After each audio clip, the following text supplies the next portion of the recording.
This is episode 4 of the Anime Cloudy Vision podcast. And today I'm actually here with a special guest. Never been here before. I'm here with Michaela May. How are you doing, Michaela? Wow. What is this place? Never seen this place before. I know this must be like a crazy experience for you. Never been on an anime podcast.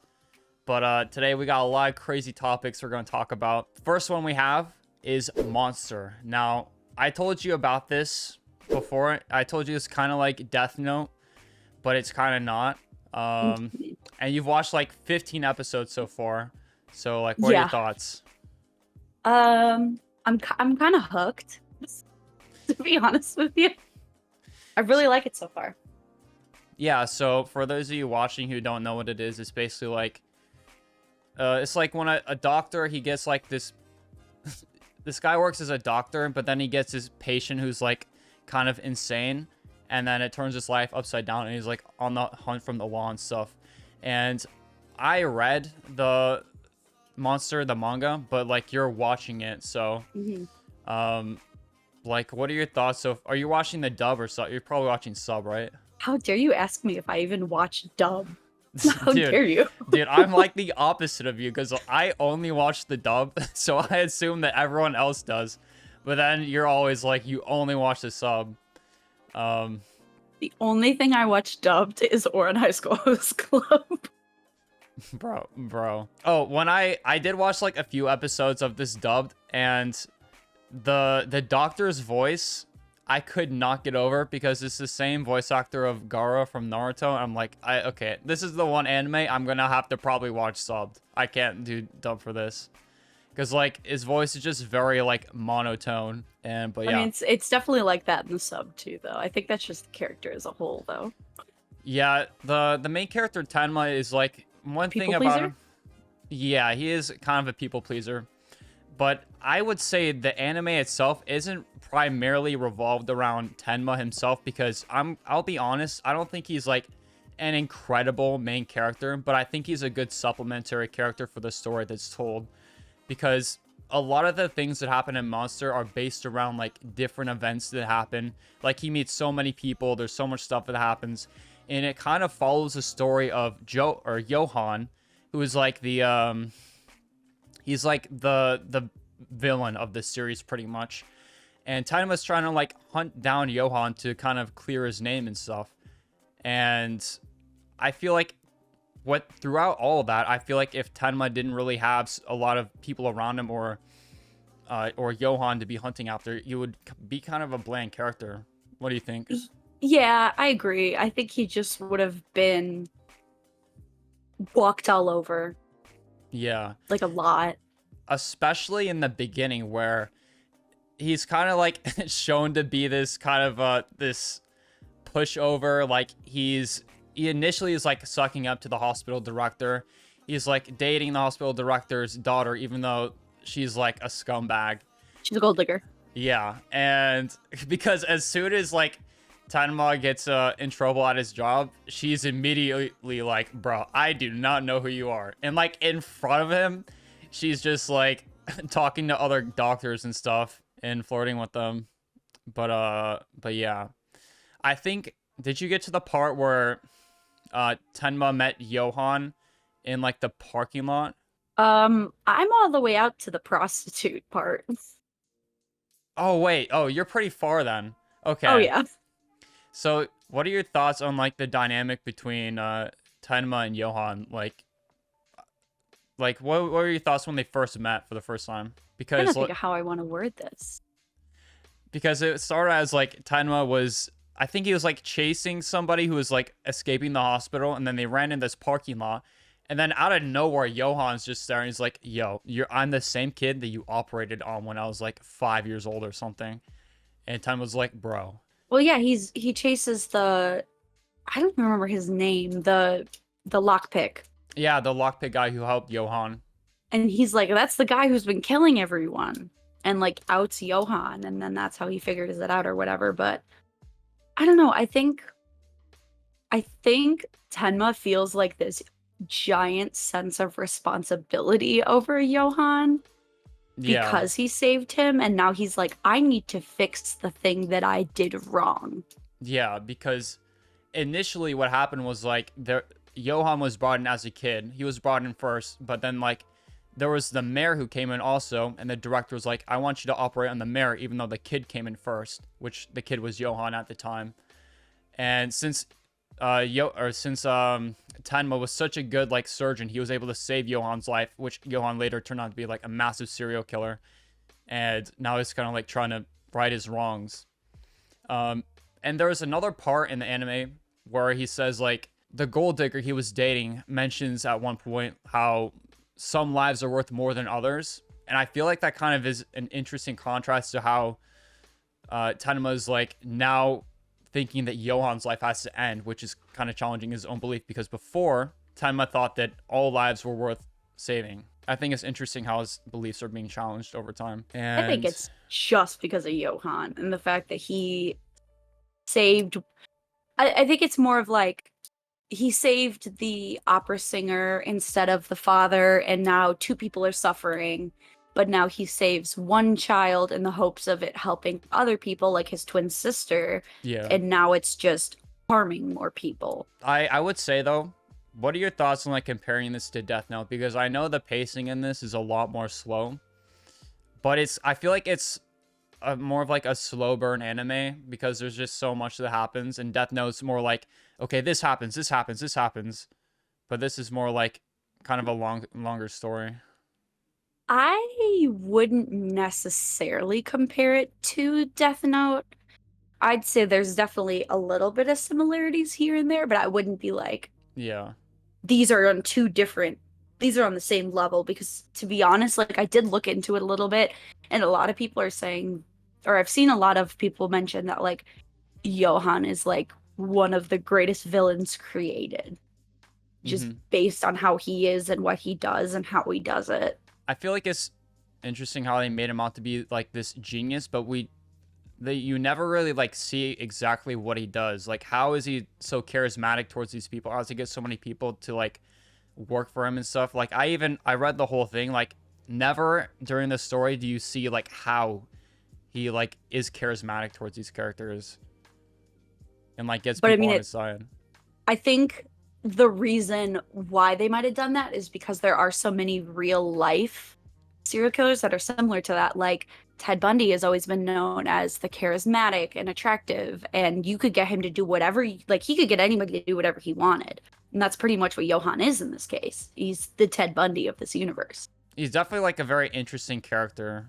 Did you get to I forget like where is where, but did you get to the part where they're like in the Red Rose Mansion? I can't say I have. Yeah. But the whole like backstory of Johan and his sister gets a lot more interesting. So you definitely like Oh yes. Oh, you did? I've heard a little bit of that.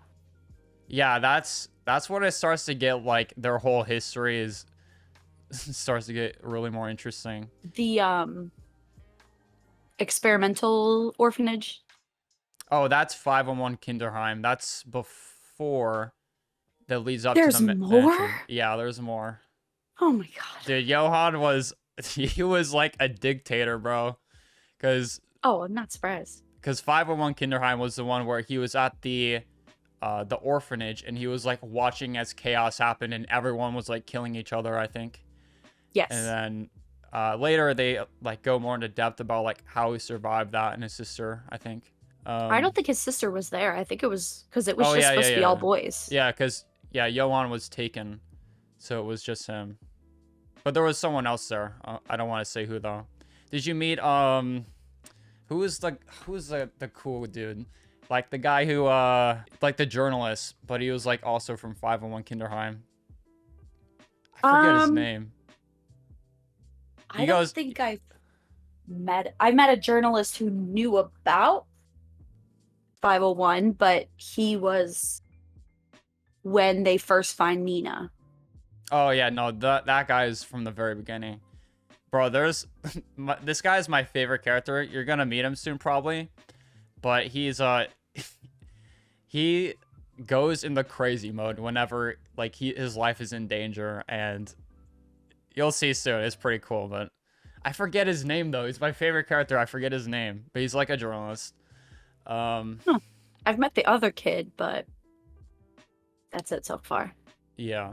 If you had to give it like, I know you're only halfway through, but if you had to give it a rating, what would you give it so far? Oh God. Probably a 6, but that's pacing wise. 6. Just for the pacing. So you're saying Death Note's better than it? So far. But then again, I also find that one detective who like types with his fingers really annoying. So that guy, bro, I don't like him. I hated him so much. I don't like him. I hated him until like the very last chapter. I'm like, bro, it's so annoying. I don't think he could redeem himself. I really don't. The thing is, like, he just doesn't want to be wrong about Tenma. He's like, no, it has to be Tenma. There's no one else who could have done all this. Meanwhile, like, there's just loads of evidence pointing towards a Johan existing, and he just refuses to accept that. Oh, I literally just got to the part where he mentions that Johan is a personality inside Tenma's head. Dude, he's so delusional. He creates all, like, these crazy theories that are just, like, absolutely insane, but they're like, unrealistic. Well, they're realistic, but not with how much evidence is backed up of all these people existing. Yeah, just pure speculation on his part. It's like, oh, I'm gonna speculate that this is evidence and true when it's not. Well, to be fair, Johan does change his name quite a bit. Oh yeah, I mean, yeah, that's true. You said you got to the prostitute part where they're meeting I forget so many of their names because there's so many people. But it was like that district, right? Where they went to meet the woman.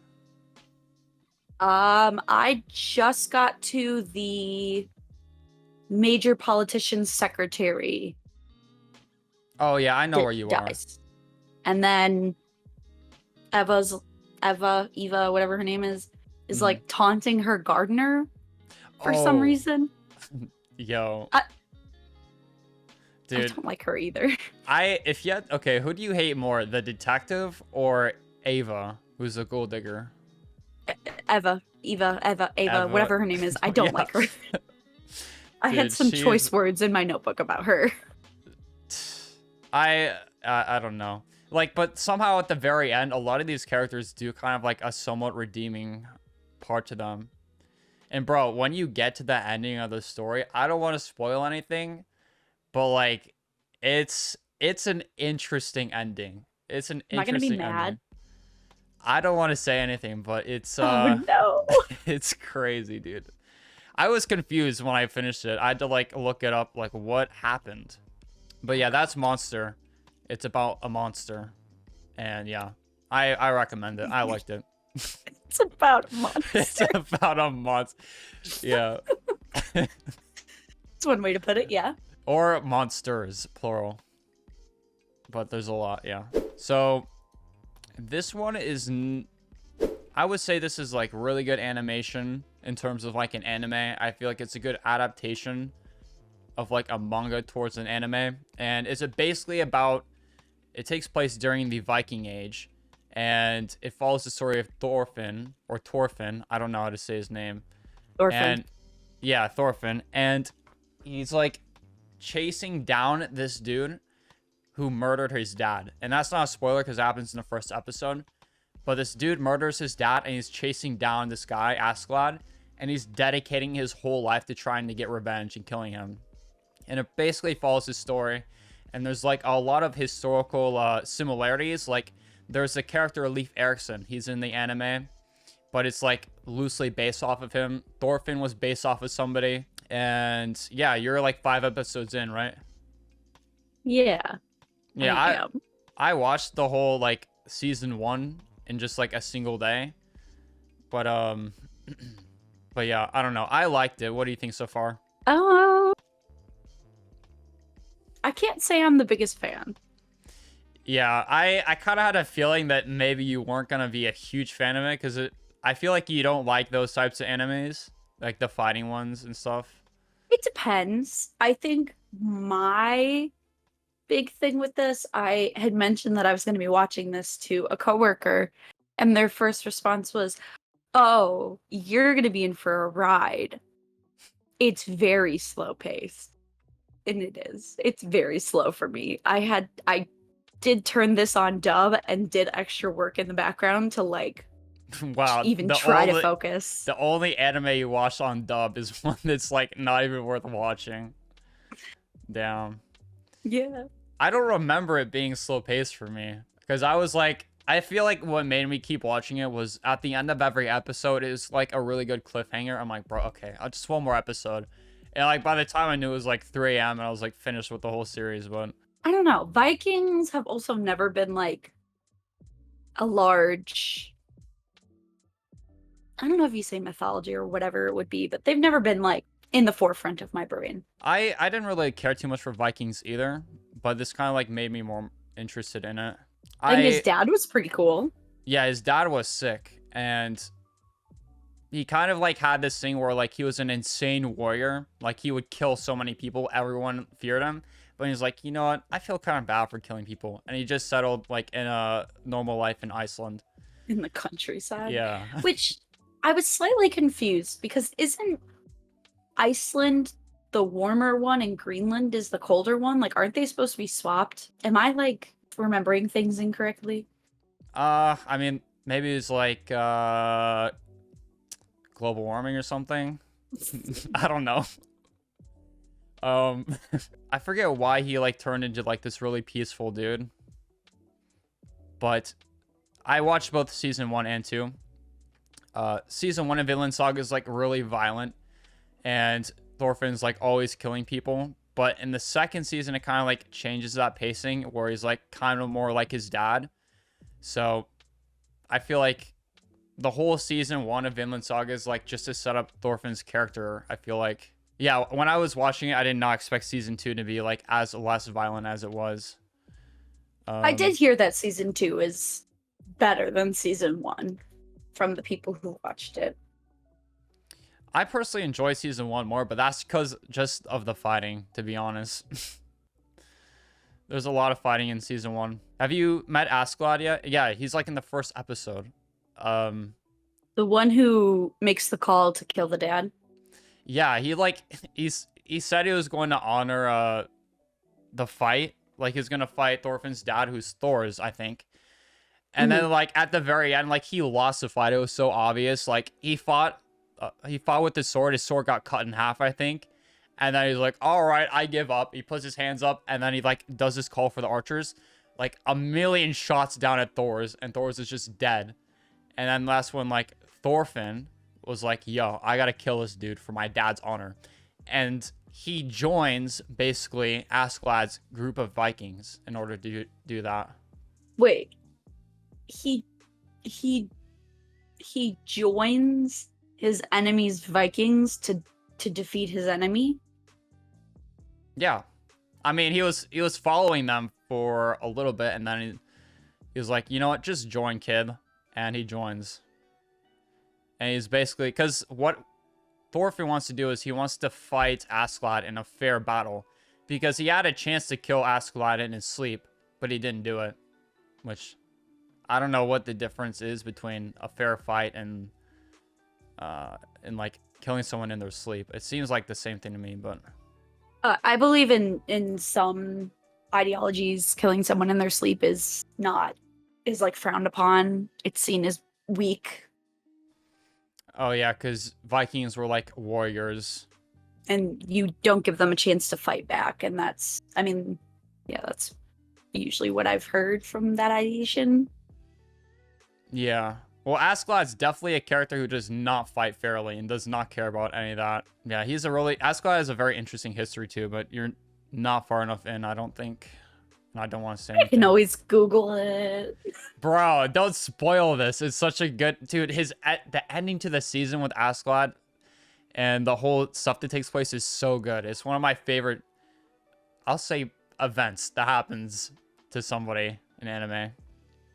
I will say the one thing I did enjoy, the guy who set forth the assassination of Thor's. I don't know what his name is. Oh, I forget his name too, but he's the worker for the king. He's like Yeah, him. I like his voice actor in the dub. I've seen him in a couple things. Wait, what's his That was voice like a actor? redeeming quality. He also voices Zhangli in Genshin. Oh my god, Genshin Impact. That's a minus point for me. If they're a voice actor for Genshin, minus points. Speaking of Genshin, have you heard about these Genshin voice actors that have not been paid since 2022? Oh, I've heard. Yeah, because you're the one that told me about this. Do you want to like summarize what happened?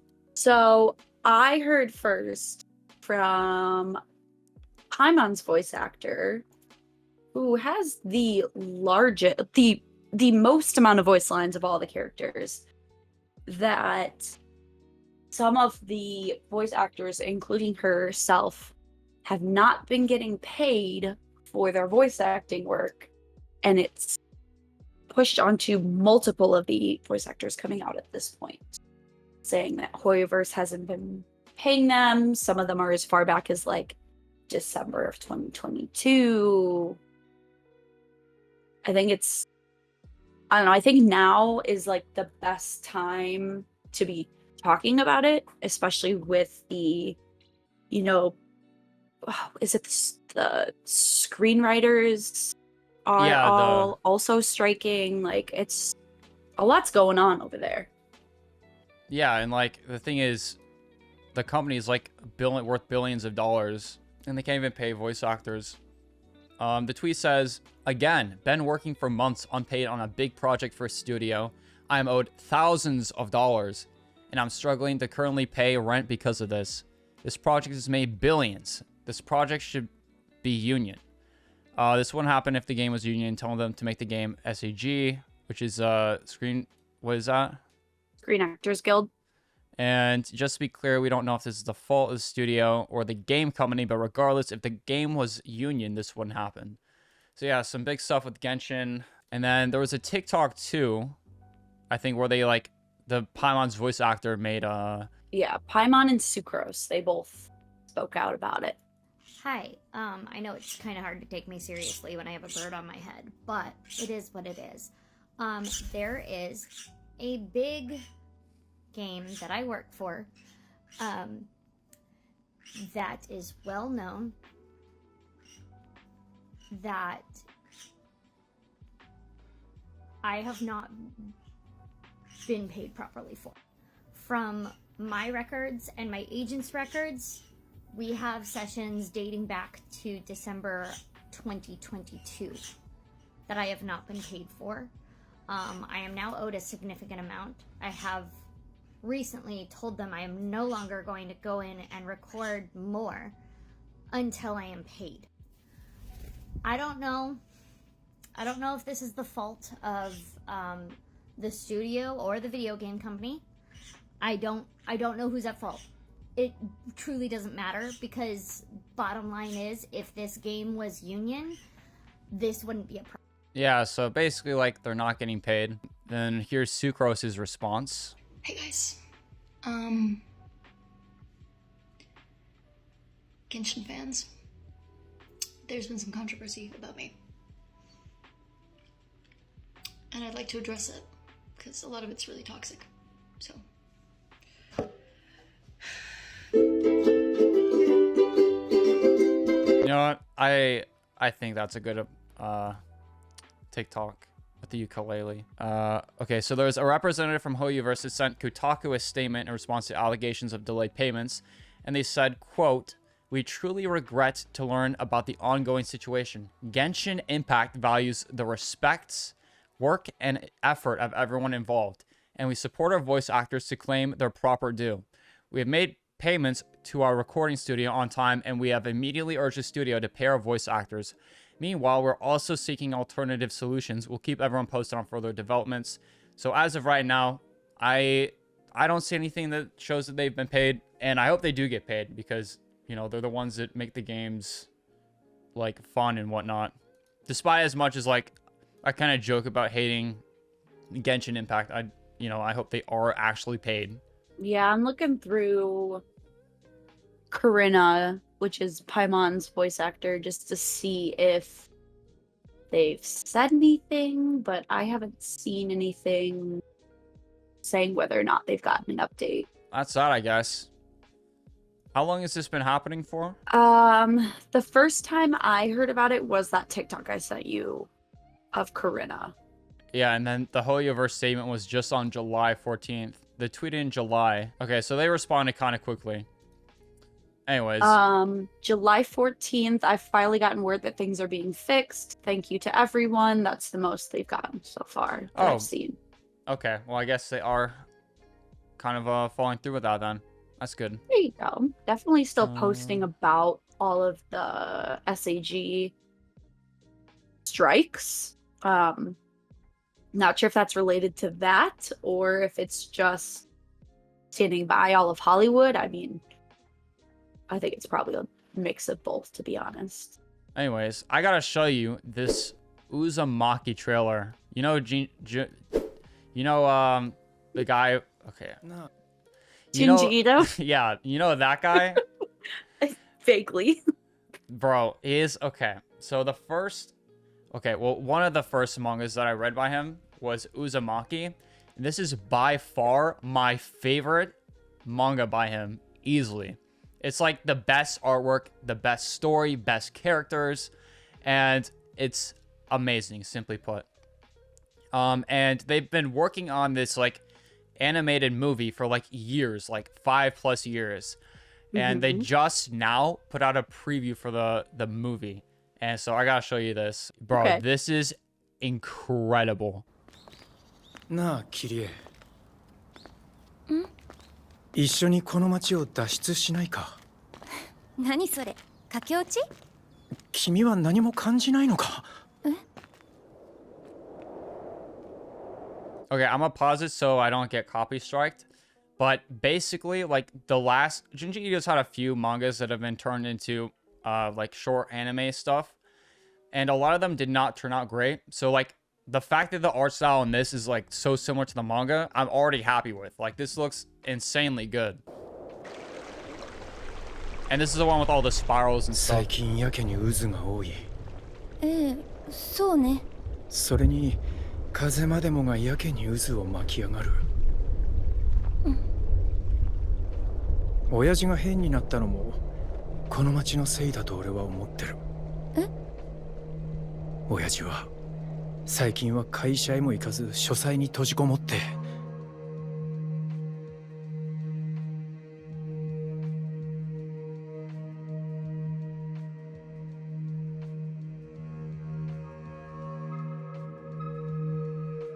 溢れ返った渦巻きを一日中ただひたすら見つめているんだ。そうしている時の親父の目は Like it looks so good. ぐるぐる回っているんだ。左右別々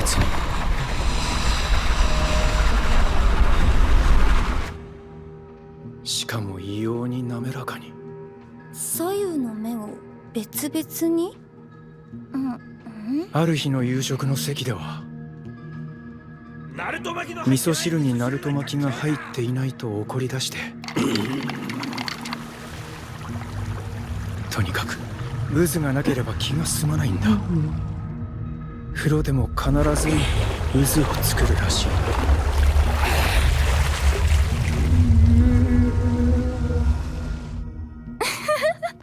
笑うのも無理ないさ。実際に見ないとあの不気味さはわからない。もう5時。嫌な音だ。俺の耳の中をかき回しやがる。あの陰鬱な海、邪悪な黒い灯台、陰険な山々、この街並み、すべてが俺の神経を引っかき回す。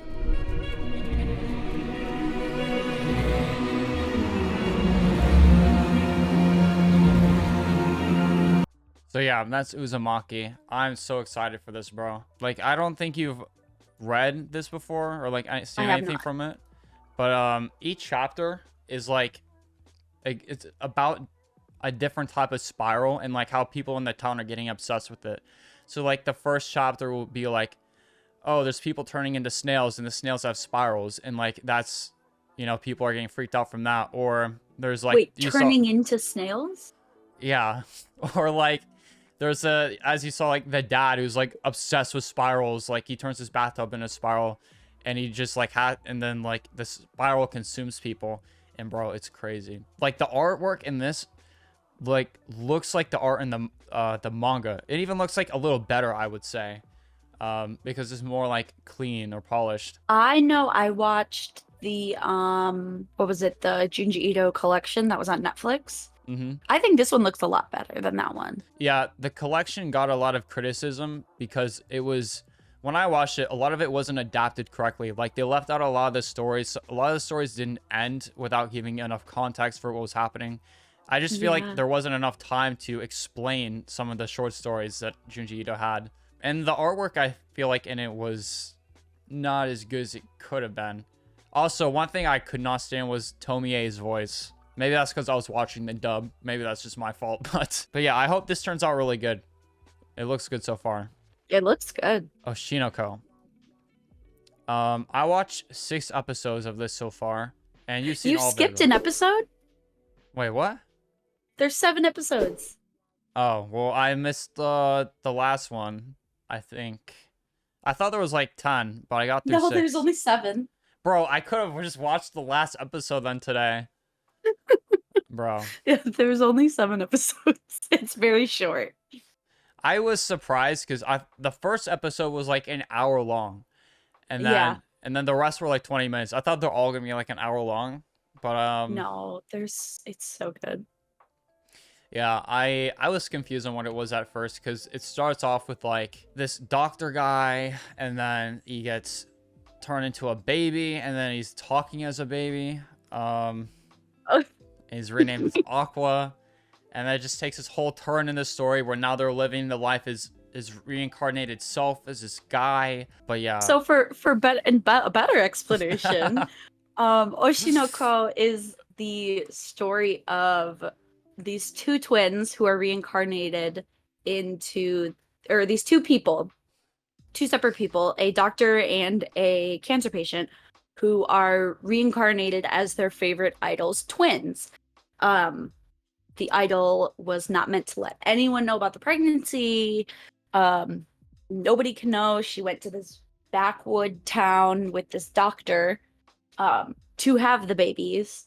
And, you know, I feel like I can mention it just because it's the first episode, yeah. But the doctor discovers that she is being stalked by a super fan who is very upset that she's pregnant, and he murders the doctor to get closer to her. And then when the kids are reincarnated into this pop star's children, they decide to try and help her as much as they can. And when they hear people mentioning her secret about her pregnancy, they try to help it. And it kind of turns into a bit of like an idol anime, but also with a revenge arc in there. There's so much going on. It's like if you mix the doctor from Monster, you mix in the revenge story from Vinland Saga, and then you added some other stuff in there. This is basically what it is. Love Live School Idol Festival in there, yeah. Yeah, this is like way farther in the show, but I have been obsessed with Payon and the dance he does.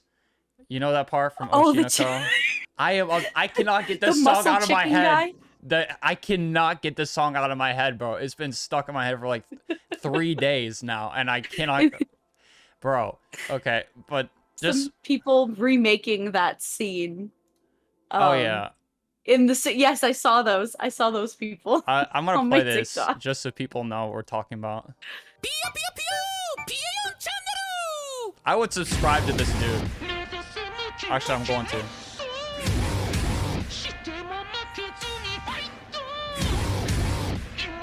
It's the best thing I've seen in my entire life.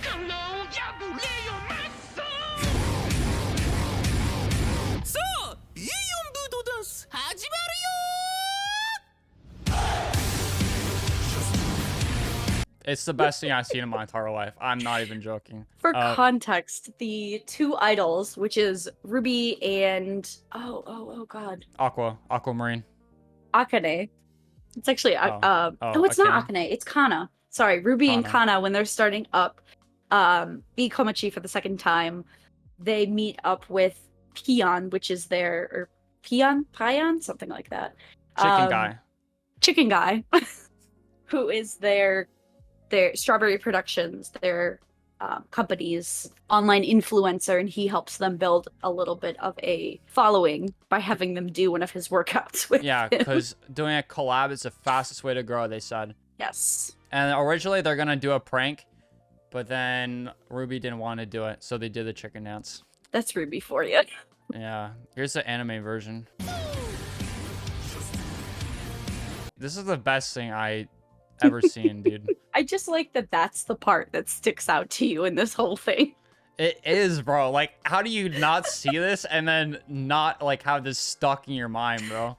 Like, they introduce this chicken dude as like, who is that? Like, and then he just walks in randomly just into their apartment. He's like, hey, I'm Peon. I'm gonna help you grow your channel or whatever. And it's just like bodybuilder with a chicken mask. You never see his face. And then this happens like 5 seconds later. Like, how is this not stick in your head, dude? He does come back. I don't know if you're there yet, but he does come back. I need to watch more of that because this...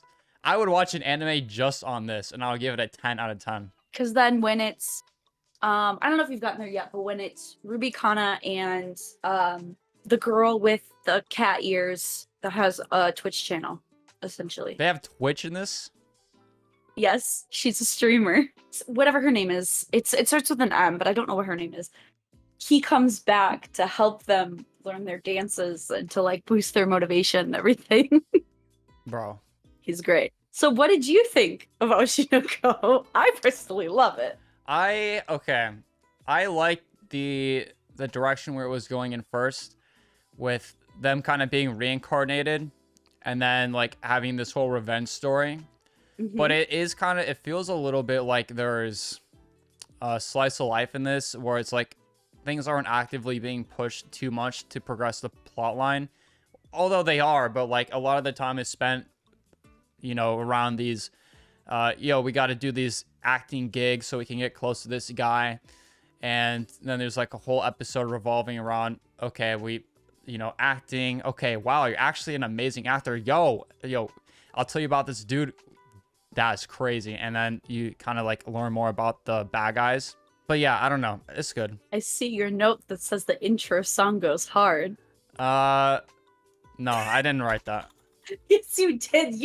I know you've told me this before. You're notorious for skipping the intro. Did you listen to the intro every time you watched it? Okay. I am notorious for skipping the intros, but I did listen to the intro for this 3 times on the first 3 episodes. It's so good. It's in like almost all of my playlists. I love this song so much. The intro is good. And I don't know if you've listened to the lyrics of the song, but the lyrics of the song are actually written from Ai's point of view. Ai's point of view? Wait, what do you mean? So the idol, the mom, it's written from her point of view.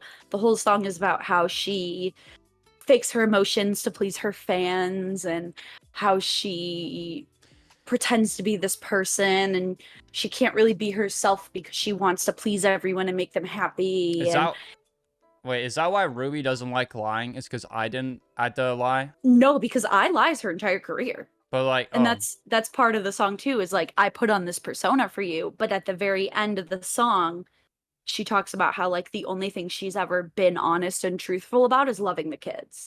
Oh yeah, that was a really sad scene when I got killed. And then she's like talking to her kids as she's getting killed. And then she's dead in front of her kid.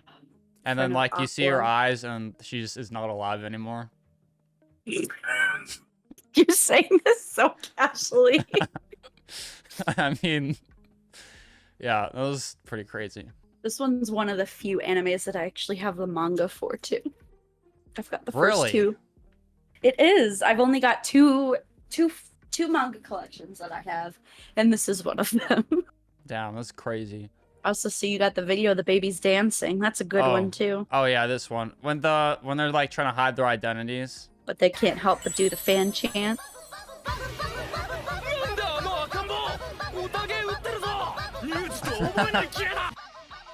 It goes viral. Yeah, it was a good scene. Pretty sure I tweeted this out before you watched it too. Wait, really?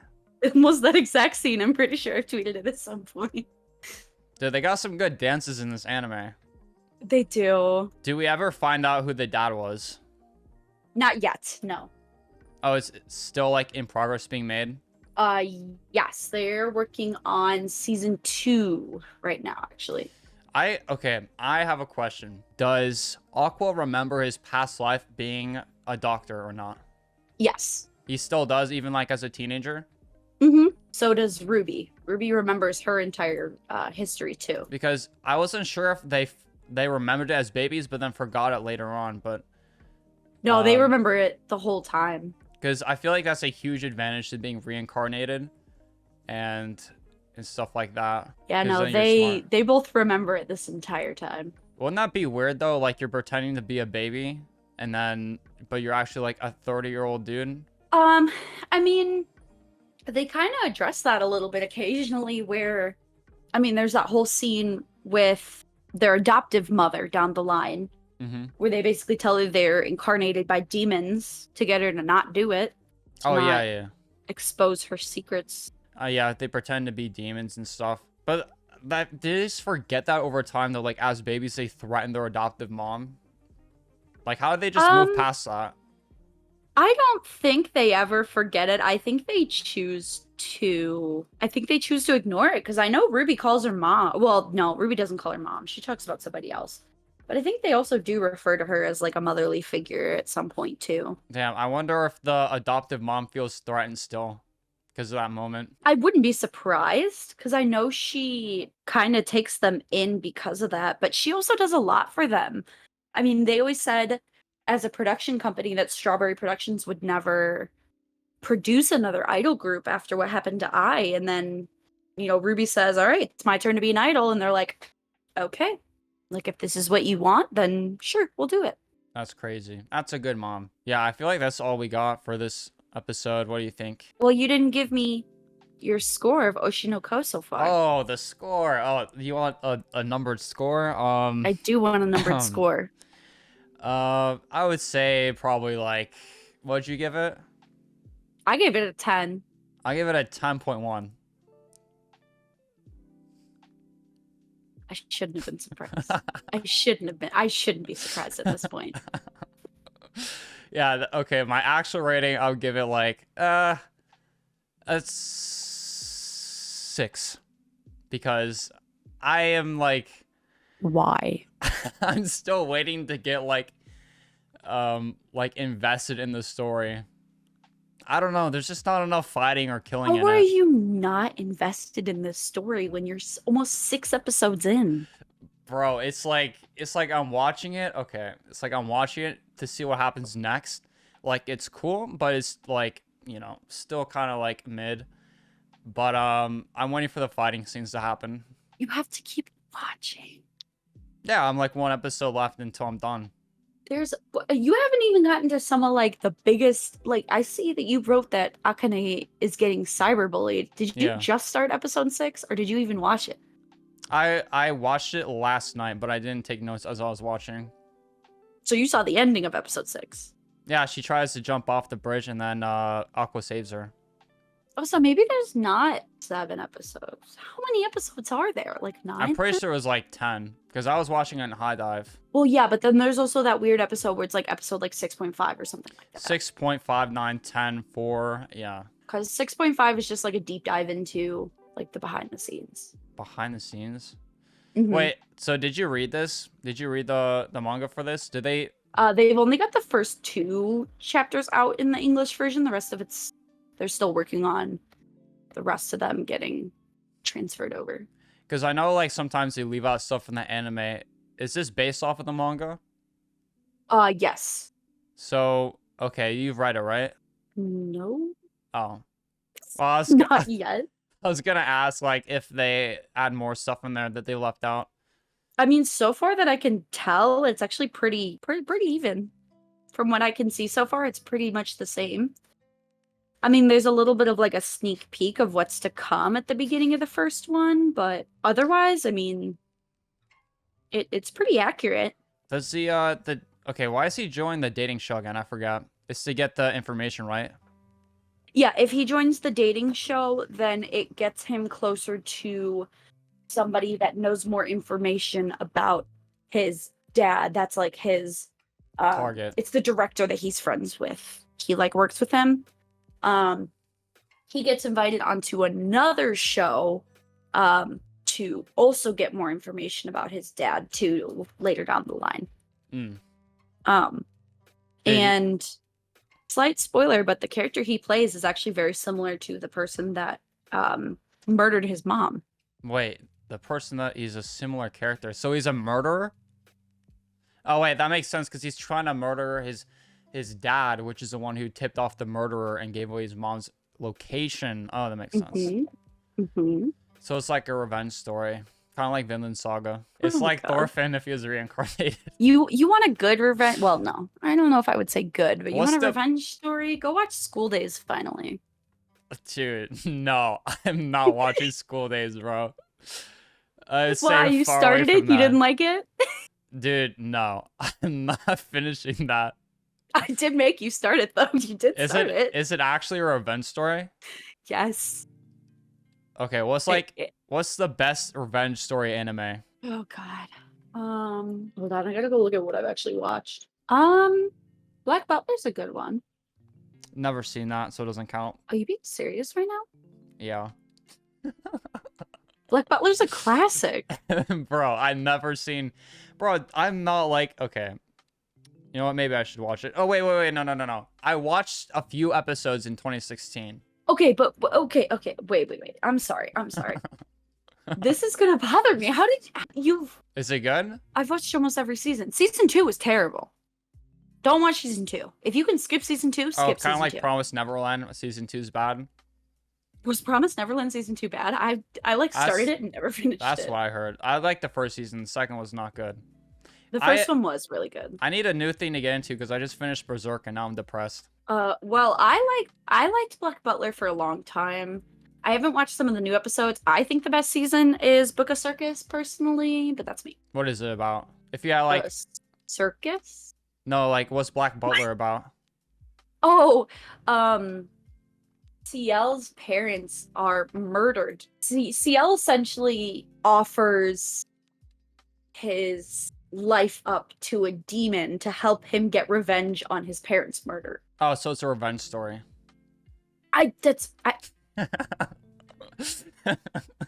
No, it's a slice of life comedy with a hint of something else. Okay, I got a question. Is Spy Family considered slice of life? Is it? I don't know. I kind of get slice of life vibes from it. It's a spy story. It's an action fiction, comedy, spy fiction. It's a lot of genres. What the fuck? I just googled it and that's what it came with. I mean, honestly, I wouldn't be surprised if it slightly was, just like a little bit. I would say it's like 70%. Oh, it's a comedy drama shonen. Not an actual spy story. You know it's also a spy story. You know the author of Spy Family doesn't even like the story, but it's continuing because people like it. But it's so good. Yeah, true. I have a little keychain of one of the characters over there. I just don't want to go get it. Anything you want to say? Don't sleep on the classics. Yeah. Make sure you guys watch Vinland Saga. No! It's not a classic. Okay, make sure you guys watch Death Note. Okay, that's a classic. And listen to the opening for Oshi No Ko. Yeah. All right, guys, that's episode 4. If you like this, leave a like, smash like, subscribe, and stay on the lookout for the next episode coming out in 6 months from now. That's it. Bye.